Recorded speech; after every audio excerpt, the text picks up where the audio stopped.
Pokémon é um jogo clássico que nunca muda. Eu já falei disso e provavelmente vocês devem saber, e é claro, né? Muitas pessoas só veem o jogo como algo linear, mas por mais que ele realmente seja, o jogo tem um pouquinho mais de camadas dentro dele. Isso é uma questão que eu já falei em um vídeo sobre como ver jogos como só uma coisa é ruim, então vai ver esse vídeo depois desse, porque meio que complementa. Eu sempre falo muito desse vídeo, e isso também é claro que acontece com Pokémon. E o do que eu vou falar hoje tem um pouquinho sim de culpa da Game Freak, porque ele realmente não deixa o jogo ter isso em si, ou não transparece de uma forma tão óbvia. Eu não sei tanto se tem isso no anime, talvez até tenha, mas eu não vou ver o anime de Pokémon, já basta jogar os jogos já. E é uma parte que é extremamente importante e que honestamente não deveria ser tão escondida assim no jogo, porque Pokémon perde tipo muito quando ele esconde isso. E toda essa questão e todo esse mistério que eu tô fazendo é pra entender por que os Pokémon são como eles são e realmente querer entender o ecossistema do mundo de Pokémon. Por mais que isso seja nerd pra caralho, é algo que eu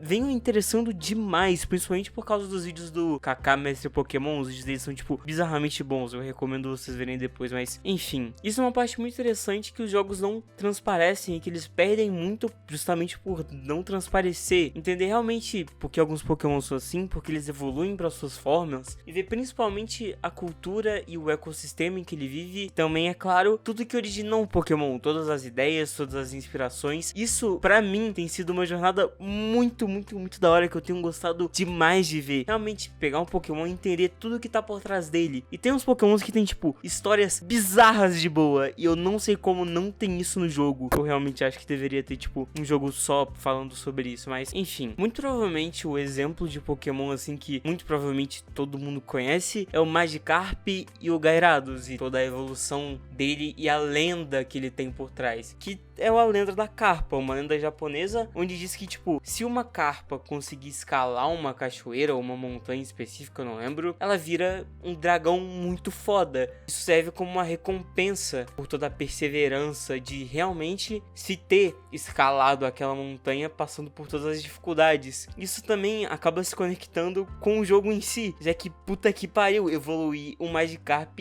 é uma desgraça. E é muito foda ver isso. Isso tem muito na primeira geração, como por exemplo também se a gente olhar na linha evolutiva do Odyssey, o Gloom, o Vileplume e o Blossom, a gente pode ver o crescimento de uma planta que varia dependendo do seu habitat natural. Então, contextualizando, o Vileplume é uma planta real que tem hábitos similares com plantas carnívoras, que atraem e intoxicam as suas presas com o seu cheiro, para depois disso matar elas e, bem, consumi-las ou algo assim. Isso explica muito bem o tipo Poison do Vileplume. Em contrapartida, a gente tem um Blossom. E essa evolução final dele realmente só vai variar dependendo da pedra que você dá ao Gloom. Se você der a Sunstone, ela vira um Blossom. Isso porque a planta do Vileplume, que ela se inspirada na vida real, não gosta de receber sol. E só vai evoluir quando você dá a Leafstone pra ela, que é uma sacada genial. Outro Pokémon que é bem interessante também, por mais que ele seja muito julgado pelo design dele ser meio estranho, é o Voltorb, onde ele pega alguns elementos de RPGs, como sendo um Mimic, e se transforma em uma Pokébola. Mas não é só isso, ele também se incorpora em uma lenda japonesa do Tsuki Monogami, que é quando um objeto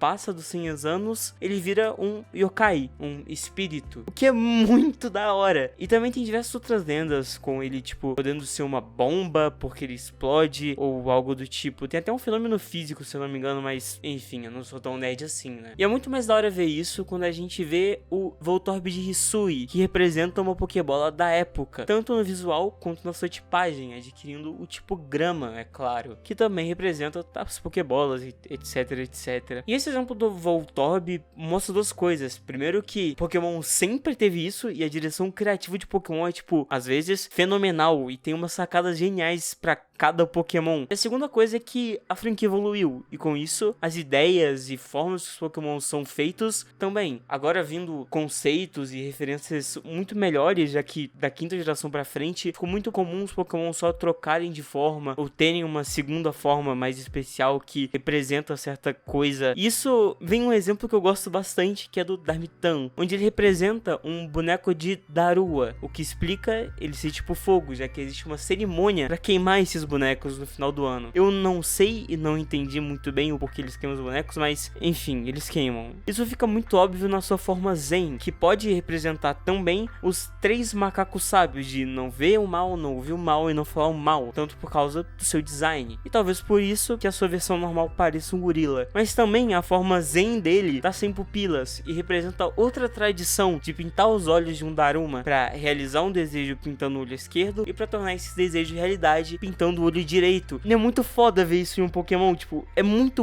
bem pensado. Isso só, tipo, aumenta com provavelmente os Pokémons mais subestimados de todos, da 5ª geração, é claro, o Pansage, o Panspur e o Pansear, onde toda essa linha de Pokémons é baseado nos macacos sábios que eu acabei de falar, de não ver o mal, não falar o mal e não ouvir o mal. Isso é referenciado nas poses de cada um deles. Isso é muito bem pensado, mas isso fica muito melhor quando a gente vê que as evoluções que eles têm representam quando eles caem ou vão contra o seu ditado, onde cada um deles representa delinquentes japoneses. O Semi-Siege, que é o não falar o mal, virou um Yakuza, que tem na sua cultura de falar alto e xingar bastante. O Semi-Seer, não ouvir o mal, virou um motoqueiro, que motoqueiros fazem barulhos demais, e você sabe muito bem disso. E o Semi-Pur, de não ver o mal, virou uma Gao japonesa, que são, tipo, meninas populares que só ligam pra sua aparência. E te explica, tipo, mas de longe, a minha versão mais interessante, que eu mais gosto, é a do Yamask e as suas 2 versões, a normal e a de Galar. A versão normal, o Pokémon representa a alma ou a sombra de uma pessoa que já morreu, o que é algo cultural egípcio, e acaba que ele vem segurando a máscara da morte, que seria uma máscara ou réplica do rosto de uma pessoa que já se foi, que é algo cultural em muitas regiões, mas no contexto, obviamente, a gente tá falando do Egito, o que é muito interessante, mas a versão de Galar eu acho que é muito mais da hora. E na versão Shiny, só de curiosidade, ele segura uma máscara prata, já que prata no Egito era bem mais raro que o ouro, e enfim. Na versão de Galar ele segura uma runa, que é muito comum em países nórdicos, e essas runas representam um desenho de alguém, um feito que aconteceu. Tem até uma lenda que diz que quem quebrar essas pedras terá que segurar elas para sempre no pós-vida, que é basicamente o Yamask. Na sua evolução é como se a maldição se completasse e fosse juntando almas e partes da runa, formando a sua forma completa de certa forma. Caralho, isso é muito foda, eu amo muito a versão Galar do Yamask e a sua evolução. É um conceito tão fechadinho e tão interessante de se ver, e é muito da hora ver que, tipo, isso tem praticamente todos os 1000 Pokémons e todos eles são muito, não todos eles, mas, tipo, grande parte deles são muito bem pensados e que, tipo, ver essa parte da origem deles é muito da hora. E é realmente uma pena que não tem só um jogo, ou que isso não é implementado de uma forma mais intrínseca dentro dos jogos de Pokémon, já que, tipo, eu pelo menos acho isso